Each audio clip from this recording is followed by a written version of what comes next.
Audio Jungle.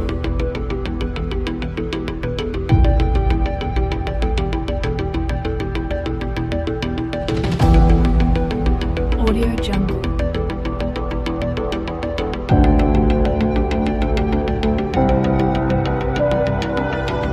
Audio Jungle.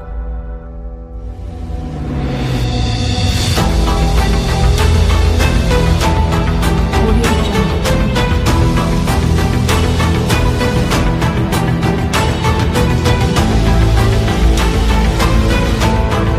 Audio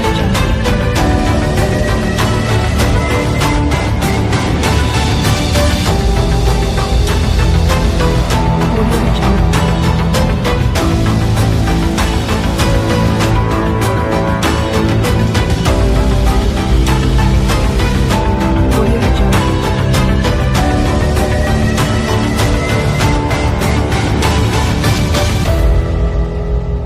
Audio Jungle. Halo teman-teman, Assalamualaikum warahmatullahi wabarakatuh. Perkenalkan, nama saya Muhammad Misbahul Zurur akan menjelaskan tentang peran teknologi informasi dan komunikasi dalam pembelajaran. Tonton videonya sampai habis.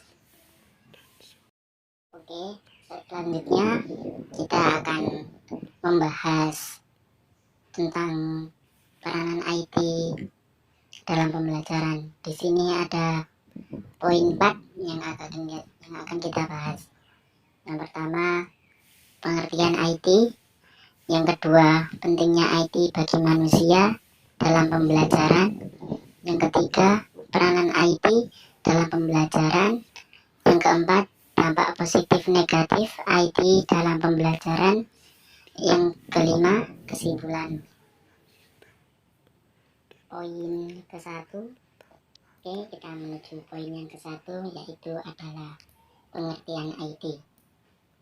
Apa sih IT itu?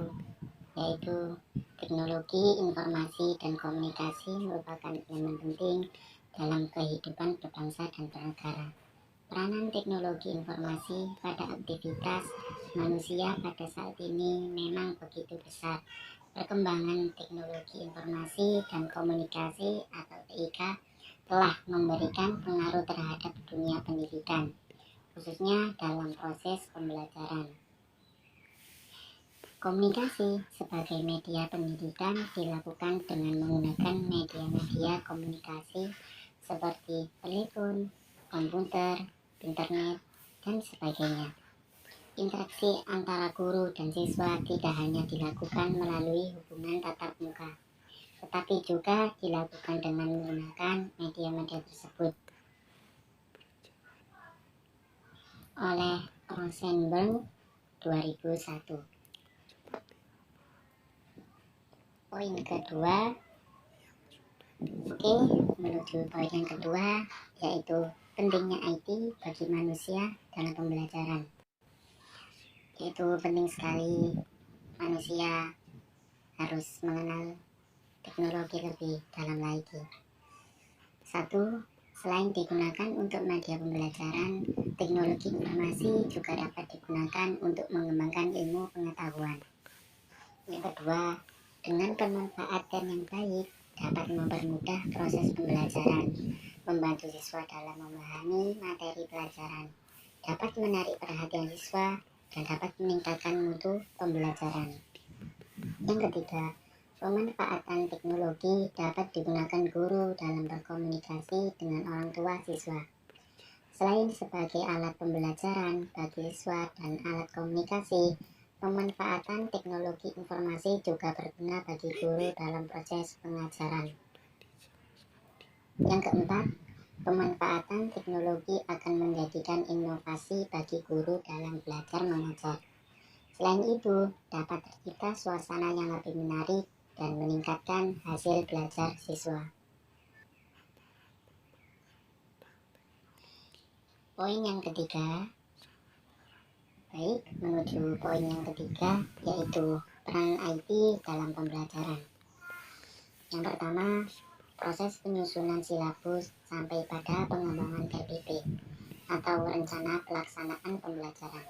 Perlu bahkan menjadikan keharusan untuk memperhatikan sejumlah pertimbangan atau konsep yang berkaitan dengan teknologi pembelajaran.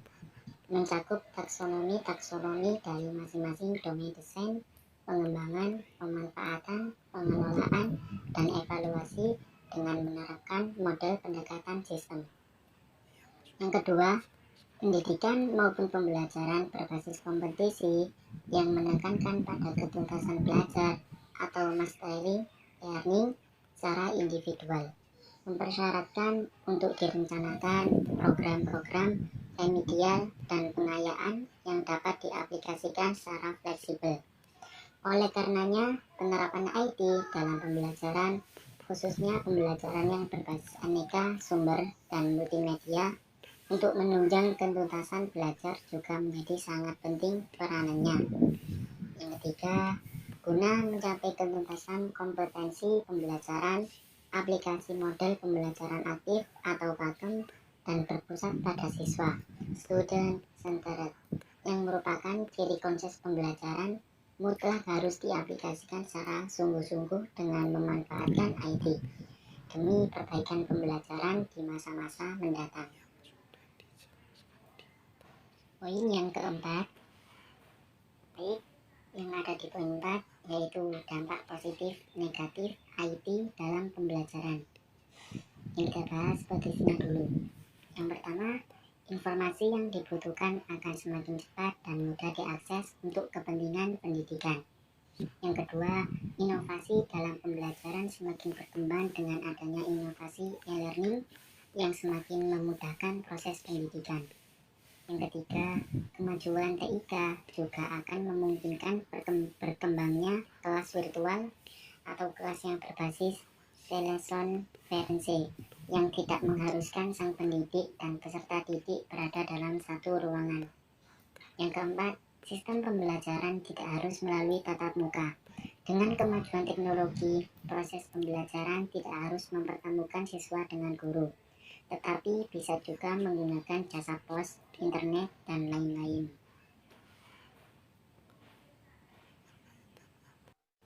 Yang negatif, yang pertama, sistem pembelajaran tidak harus melalui tatap muka. Dengan kemajuan teknologi, proses pembelajaran tidak harus mempertemukan siswa dengan guru, tetapi bisa juga menggunakan jasa pos, internet, dan lain-lain. 2. Mahasiswa dan kadang-kadang guru bisa kecanduan aspek teknologi, bukan isi pelajaran hanya karena topik dapat diajarkan melalui TIK. Tidak berarti bahwa itu diajarkan secara efektif via TIK. Bahkan jika subjek dapat diajarkan secara efektif melalui TIK dan ada uang yang tersedia, itu tidak selalu berarti bahwa selalu ada keuntungan untuk itu. Ada banyak studi atau kajian yang dilakukan untuk mencari dan melihat apakah penggunaan TIK dapat meningkatkan pembelajaran. Yang ketiga, salah satu dampak negatif televisi adalah melatih anak untuk berpikir pendek dan berkonsentrasi dalam waktu yang singkat atau short span of attention. Poin yang kelima. Oke, poin yang terakhir yaitu kesimpulan. Apa sih kesimpulan peranan IT dalam pembelajaran? Berdasarkan uraian tersebut, dapat disimpulkan bahwa komputer merupakan jenis media yang secara virtual dapat menyediakan respon yang segera terhadap hasil belajar yang dilakukan oleh peserta didik. Lebih dari itu, komputer memiliki kemampuan menyimpan dan memanipulasi informasi sesuai dengan kebutuhan. Perkembangan teknologi yang pesat saat ini telah memungkinkan komputer memuat dan menayangkan beragam bentuk media di dalamnya. Semoga penjelasan dari saya yaitu peranan IT dalam pembelajaran semoga bermanfaat, berguna untuk kalian yang menontonnya. Sekian dari saya. Apabila ada salah kata, mohon maaf. Assalamualaikum warahmatullahi wabarakatuh.